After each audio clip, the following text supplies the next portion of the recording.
Hey guys, how did you go with your vegetables last week? Did you end up adding any extra? Please share in my Facebook group.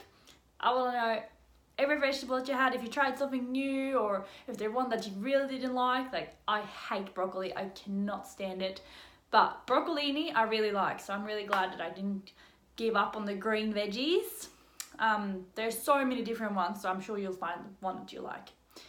This week we're talking about water.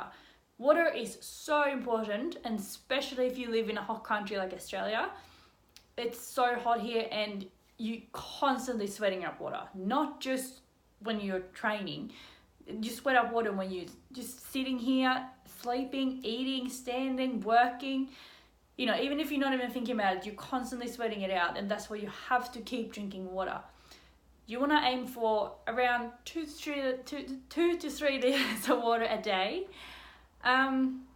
Probably more than that if you're training a lot, and if you are actually can feel that you're sweating a lot. You know, everyone's different. You just have to find that level that works for you.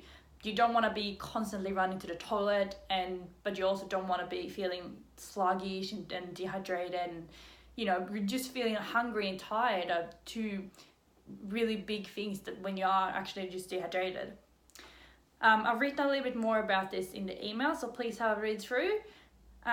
Try and increase your water intake by maybe a glass a day until you've reached that good level where you feel good.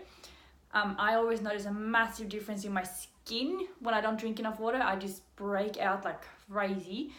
So that can be something to look at. Maybe if you notice a difference in your skin when you're feeling a bit dehydrated. Anyway, yeah, have a read through the email and let me know how you go.